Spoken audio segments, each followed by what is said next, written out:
हे everybody. So CAT का result out हो चुका है एंड इसी के साथ कॉलेजेस ने इंटरव्यू कॉल्स निकालना भी शुरू कर दिया है। And so it's high time कि you should start preparing for your GDPIs। And ऐसे में कई लोगों को ये डाउट होता है, कई लोग कंफ्यूज होते हैं कि प्रिपरेशन शुरू कैसे करें। बिकॉज सी, इंटरव्यू के लिए कोई सिलेबस नहीं होता है, कोई स्ट्रक्चर नहीं होता है। इंटरव्यूअर आपसे कहीं से कुछ भी क्वेश्चन पूछ सकता है।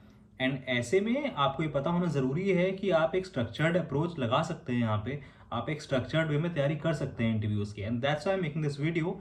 I have followed this approach in my interviews and I have never failed any MBA entrance interview or be it a job interview. And so I'll share those approaches in this video. So basically I have segregated this whole preparation in 3 verticals. अगर आप उन 3 verticals को अच्छे से prepare कर लेते हैं, then you are good to go and you can nail any interview. So let's start the video. And also सबसे इंपॉर्टेंट वर्टिकल है, I explain that vertical in the end, तो इसलिए make sure you watch the video till the end. End video के end में मैं 2 additional tips दूंगा which can really prove to be a game changer. All right, let's go.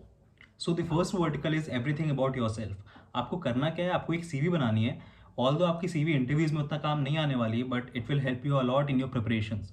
All right, तो एक CV बनाइए and from the top to the bottom आपने जो कुछ लिखा है आपको सब कुछ पता होना चाहिए inside out. Starting from your name, उसका मतलब क्या है, उसके बाद आपने कहाँ पढ़ाई की, स्कूल एजुकेशन, कॉलेज एजुकेशन, अपने कॉलेज की पूरी हिस्ट्री। एंड उसके बाद अगर आपका वर्क एक्सपीरियंस, आपने कहाँ काम किया, उस कंपनी की हिस्ट्री, फाउंडर कौन है, CEO कौन है, एंड आपने क्या काम किया, आपके काम में क्या रिजल्ट्स थे, आपको ये सब एक्सप्लेन करना आना चाहिए।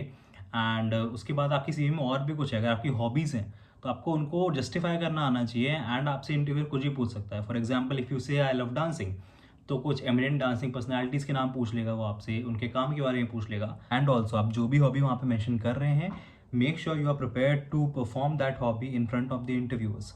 मेरे साथ क्या हुआ था कि I had to sing in 2 of my interviews, because मैंने मेंशन किया था कि हाँ मुझे सिंगिंग पसंद है। मैंने पढ़ा है कई लोगों से, वो लोग डांस भी करवाते हैं वहाँ पे। So it's just like they want to test कि आप झूठ तो नहीं बोल रहे हैं वहाँ पे, आप सच में उस हॉबी को परस्यू करते हैं कि नहीं। तो make sure you are prepared at the time of the interview as well. इसके बाद आपकी CV में आते हैं आपके अचीवमेंट्स। आपको पता होना चाहिए आपने कौन से इवेंट में पार्ट लिया था जहाँ पे आप जीते थे, आपका सबमिशन क्या था, आप किस बेस पे विनर बने थे, आपने क्या किया था उस कॉम्पिटिशन में, ये सब कुछ आपको पता होना चाहिए। इसके बाद आता है कि आप कहाँ के रहने वाले हैं, आपको अपने डिस्ट्रिक्ट, अपने सिटी, अपने स्टेट के बारे में सब कुछ पता होना चाहिए। स्टार्टिंग फ्रॉम द पॉलिटिक्स, वहाँ पे किसकी गवर्नमेंट है, कौन CM है, कौन गवर्नर है, वहाँ से लेके उसकी जियोग्राफी, उसके नेबरिंग स्टेट्स कौन से हैं, वो स्टेट बना कब था, उस स्टेट्स में कौन कौन से रिवर्स हैं, ये सब कुछ आपको पता होना चाहिए। So you got the point right. Vertical 1 में आपसे रिलेटेड जो कुछ है आपको सब कुछ पता होना चाहिए। I still remember in one of my interviews the interviewer asked कि अच्छा तुम कानपुर से हो, तो कानपुर कब बना था, व्हेन वाज इट फाउंडेड, और मेरे स्टेट के बारे में, लाइक गवर्नर कौन है, इसके पहले जो प्रीवियस गवर्नर थे वो कौन थे, एंड यूपी कब बना था, एंड यूपी में कौन कौन से रिवर्स हैं, तो ये सब कुछ पूछ सकते हैं वो आपसे। So make sure you know everything about your self, starting from the place way you live, कहाँ आपने पढ़ाई की, आपने कहाँ पे काम किया, आपने कौन कौन से इवेंट्स जीते हैं, आपका नाम क्या है, आपकी CV में जो कुछ, आपको सब कुछ पता होना चाहिए। All this covers the first vertical. And जब बात आती है कि मैंने कहाँ से प्रिपरेशन की थी, ऑल दो फॉर कैट मैंने मुझसे सेल्फ स्टडी की थी, but since this is the last leg of your journey, मैं जानता था कि मैं यहाँ पे कोई रिस्क नहीं ले सकता हूँ, एंड इसलिए I chose Cat King. Cat King की GDPI डैशबोर्ड पे आपको मिलती है mentorship from people such as Rahul sir who is from SP Jain, Ankita ma'am from IIM Ahmedabad, Prantik sir from IIM Lucknow, Moinak sir from FMS Delhi, then we have Sanjana ma'am IFT, Anisha ma'am from NMIMS, then we have Sidra ma'am and Mustafa sir. And इसके अलावा आपको मिलते हैं यहाँ पे resources such as live lectures, how to build your answers, alumni connect sessions and VATPI dockets. Alright, live lectures में आपको मिलते हैं how to crack case studies, how to crack interviews, concept builders. आपको हर डोमेन के जो है concept builders मिलते हैं, बीट मार्केटिंग और फाइनेंस एक्सेट्रा। सिमिलरली अगर आप दूसरी चीज़ों पर जाते हैं, for example I am VATPI डॉकेट्स, यहाँ पे आपको हर एक कॉलेज के डॉकेट्स मिल जाते हैं जहाँ पे आपको पास्ट ईयर इंटरव्यूज़ के रिटन स्क्रिप्ट्स मिलती हैं। All right, ranging from questions two answers. इसके अलावा अगर हम आते हैं बिल्डिंग योर इंटरव्यू आंसर्स में, तो यहाँ पे आपको हर एक फैकल्टी से उन क्वेश्चंस के आंसर मिलते हैं जो आपको सबसे ज़्यादा कंफ्यूज करते हैं। All right, for example why MBA, why this college, why to select you. इन आंसर्स को बिल्ड करने में बहुत टाइम लगता है and these resources can really help you a lot. All right, इसी तरीके से आपको फंक्शनल नॉलेज डॉजियर से लेके VATPI टॉपिक्स से करंट अफेयर्स तक सब कुछ मिलता है, and that's why I chose Cat King. ये डैशबोर्ड इतना एक्सपेंसिव है कि आप अपनी पूरी इंटरव्यू प्रिपरेशन तक इसको जो है कभी एग्जॉस्ट कर ही नहीं पाएंगे। सिमिलरली यू हैव यहाँ पे SOP राइटिंग, सैम्पल रेज्यूमेज। इन चीज़ों में आपको बहुत टाइम लगता है अगर आप खुद से तैयारी करते हैं, बट यहाँ पे आपको ढेरों sample SOPs and sample resumes मिल जाते हैं उन लोगों के जो ऑलरेडी उन कॉलेज में पढ़ रहे हैं जहाँ पे आप जाने का एम कर रहे हैं। यहाँ पे होता क्या था कि for example on marketing Mondays हमें एक मार्केटिंग प्रोफेशनल आके मार्केटिंग के कॉन्सेप्ट्स पढ़ाती थी। सिमिलरली फाइनेंस फ्राइडेज होते थे एंड इसके अलावा करंट अफेयर्स क्लासेस भी होती हैं। फॉर एग्जांपल करंट अफेयर्स में आपको सिर्फ ये नहीं पता होना चाहिए क्या हो रहा है, आपको अपने ओपिनियंस बिल्ड करने हैं वहाँ पे। इस चीज़ में वो क्लासेस बहुत हेल्प करती थी। The enrolling link will be in the description box below, make sure you go and by the course. अभी आपको यहाँ पे डिस्काउंट नहीं मिल सकता है, तो make sure you go and check it out real soon. Now the second vertical is GK, that is general knowledge. अब यहाँ इंटरव्यूज में दो तरीके की जीके होती है। पहली होती है स्टैटिक जीके, वो जीके जो पुरानी हो चुकी है, जो अब चेंज नहीं होने वाली है। For example who was the second vice president of India etcetera. ये आप कई सोर्सेज से पढ़ सकते हैं, इंटरनेट पे कई सोर्सेज अवेलेबल हैं, तो इसमें आप जितना पढ़ सकते हैं उतना पढ़िए। You know there is no limit static GK, but ऐसा नहीं है कि कुछ भी पूछ लेंगे वो आपसे। अनटिल कुछ इंटरव्यूज में वो आपसे काफ़ी ट्रिकी सवाल पूछ सकते हैं। For example in one of my I have interviews, interviewer ने मुझसे पूछा कि can you name all the vice presidents from 1947 till today in a chronological order. और ये सब आप तभी बता पाएंगे जब आपकी स्टैटिक जीके जो है वो स्ट्रांग होगी। ऑल राइट, तो आप इसकी तैयारी किसी भी सोर्स से कर सकते हैं and don't limit yourself, आपको जितना पढ़ने को मिल रहा है उतना पढ़िए इसके बारे में। And the second type of GK is current affairs, जो कि आजकल हो रहा है दुनिया में। You can read any newspaper for this. I used to prefer the Hindu and the Mint, but make sure कि आपको जितने भी करंट अफेयर्स हैं, don't limit yourself to only business, उन सब के बारे में पता होना चाहिए। एंड इट्स नॉट लाइक कि इंटरव्यूअर सिर्फ आपसे जानना चाहता है आपको वो चीज़ें पता है कि नहीं, वो आपके ओपिनियन जानना चाहता है।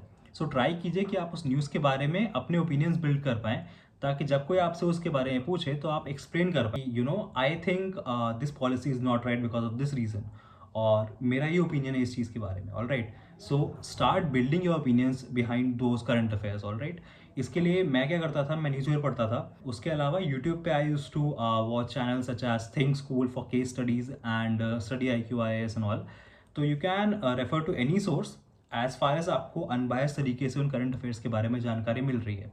All right, this constitutes the second vertical, everything related to GK, whether it is static और current affairs. And the last and I think the most important vertical is about hygiene questions. Hygiene questions क्या होते हैं? ये वो questions होते हैं जो आपके इंटरव्यू को बना सकते हैं या बिगाड़ सकते हैं। This is I think the most defining factor of your interviews. In hygiene questions में क्या आता है? Why MBA? Why should we select you? Why this college? ये सब क्वेश्चंस आते हैं यहाँ पे, जिसका एक डेफिनेट आंसर नहीं होता है, आपको ये आंसर अपने हिसाब से फ्रेम करना पड़ता है। ऑल राइट, ये आंसर सबके लिए वेरी करेगा। सो आप ऐसा नहीं कर सकते हैं कि आप ChatGPT करके जो आंसर है वही बोल देंगे, इंटरव्यूअर इज़ वेरी स्मार्ट, वो समझ जाएगा। ऑल राइट, सो आपको इसके आंसर्स बिल्ड करने हैं वहाँ पे, and try linking your answers to your past experiences. Okay, for example जब उन्होंने मुझसे पूछा था कि वाई MBA, तो मैंने सीधा नहीं कहा था कि आई हैव की interest in business and that's why I am joining MBA। ऐसा नहीं है, मैंने उसको लिंक किया था कि you know what's in my second year during my bachelors I participated in this case competition and I von that. And वहाँ पे मुझे रियलाइज़ हुआ कि आई हैव अ की इंटरेस्ट इन बिजनेस, एंड उसके बाद मैंने इसी इंटरेस्ट को परस्यू किया सर, मैंने और केस कॉम्स में पार्ट लिया and I kept on winning. एंड वहाँ से मुझे रियलाइज़ हुआ कि I am really interested in business administration, I want to know how business works, and that's why I'm keen to learn more, and that's why I'm joining an MBA. So in this way you can frame your answers. All right, आपको ऐसे ही सारे answers frame करने हैं अपने। Try linking your answers to your past story, ताकि वो जो answer है और रियलिस्टिक लगे इंटरव्यूअर को। इन हाइजीन क्वेश्चंस के अलावा इस वर्टिकल में आते हैं और क्वेश्चंस जो आपसे पूछ सकते हैं वहाँ पे। For example which domain are you interested in MBA के लिए, एंड वहाँ पे अगर आप बोलते हैं I am interested in finance और मार्केटिंग, तो आपको इन चीज़ों के बेसिक्स पता होने चाहिए। वो आपसे कॉम्प्लेक्स चीज़ें नहीं पूछेंगे, क्योंकि आप इसीलिए तो MBA के लिए आ रहे हैं, आप वो सब सीखना चाहते हैं। But you should at least know the basics of those domains. All right, whether you are choosing finance, marketing, operations, आपको बस बेसिक्स पता होने चाहिए इन चीज़ों के। Also what they can ask you in this vertical is, अगर आप एक इंजीनियर हैं तो आपको मैथमेटिक्स के बेसिक्स आने चाहिए। For example integration, differentiation, graphs and functions, probability, because वो डेफिनेटली आपसे ये क्वेश्चंस पूछने ही वाले हैं। सिमिलरली अगर आप कॉमर्स स्टूडेंट हैं तो आपको अकाउंटिंग, बैलेंस शीट, ये सब पता होना चाहिए। This goes for all domains, तो इसलिए मेक श्योर कि आपके डोमेन की चीज़ें आपको पता हो, जस्ट द बेसिक्स, तो बहुत डीप नहीं जाएंगे। एंड सिमिलरली आपने जो अपने बैचलर्स में पढ़ाई की है, whether it is BTech, BCom etcetera, आपको उन सब्जेक्ट्स का बेसिक्स पता होना चाहिए। In my case I spend my 4 years in chemical engineering, and इसलिए मुझे इंटरव्यूज़ के लिए उन चारों साल के सब्जेक्ट्स जो है रिवाइज करने पड़े थे. And they help me a lot. जब इंटरव्यूज़ मुझसे क्वेश्चन पूछ रहे थे रिलेटेड टू थर्मोडाइनमिक्स और heat transfer, I was able to answer this question because मैंने सब्जेक्ट जो है वो रिवाइज किए थे. सो मेक श्योर कि आपको उन सब्जेक्ट्स के बेसिक्स पता होने चाहिए. मैं ये नहीं कह रहा आप बहुत डेप्थ में पढ़ाई कीजिए उसकी, नहीं, इतना टाइम भी नहीं है अभी, but make sure you know the basics of some key subjects, क्योंकि ऐसा नहीं होता है कि इंटरव्यूअर को आपको डोमेन का सब कुछ पता है, बट उन्हें इतना पता है कि they can grill you around some key topics related to your domain. And finally last 2 brownie tips. Tip number 1, अपने इंटरव्यू को एक डायरेक्शन देने की कोशिश कीजिए. ऐसा नहीं होता है कि इंटरव्यूअर आपसे कोई भी सवाल पूछ लेगा. इट डिपेंड्स कि आप क्या आंसर कर रहे हैं. ऑल राइट, तो आंसर ऐसे कीजिए कि आपके इंटरव्यू को एक डायरेक्शन मिले. फॉर एग्जाम्पल, अगर मेरा पहले ही सवाल ये रहेगा कि वाई आई चोज MBA, तो उसके बाद मैं आंसर ऐसे करूँगा कि उनको मेरे केस कॉम्पिटिशन्स के बारे में पता चलेगा कि मैं वो जीता था इसलिए मेरा इंटरेस्ट MBA में है. फिर वो केस कॉम्पिटिशन के बारे में पूछेंगे, वहाँ से उनका जो ध्यान है वो शायद उस केस कॉम्पिटिशन के टॉपिक पे जाएगा. इस तरीके से एक डायरेक्शन देने की कोशिश कीजिए अपने इंटरव्यू को. And the second tip is the art of story telling. अब अपने आंसर्स इस वे मत दीजिए कि इंटरव्यूअर बोर ही हो जाए. All right, try to build a story around your answer. उससे होगा क्या, फर्स्टली इंटरव्यूअर जो है वो और इंटरेस्ट के साथ सुनेगा आपके आंसर्स, एंड सेकेंडली आपके आंसर से उसे और क्वेश्चंस मिलेंगे पूछने के लिए. And since it is your story, आप उन क्वेश्चंस का आंसर ईजिली कर पाएंगे. All right, so master the art of story telling. आपने हर आंसर में एक स्टोरी बिल्ड कीजिए एंड उसके बाद आंसर कीजिए वहाँ पे. That can help you allot. And with that, we come to the end of this video. I hope you found this video helpful. If you did, then please hit the like button. And कोई doubts है तो नीचे comment कीजिए. And you can also DM me your doubts if you have any. And इसके साथ ही all the best for your preparations. I hope you crack all your interviews. That's it. I'll see you guys very soon in the next video. Till then, peace out.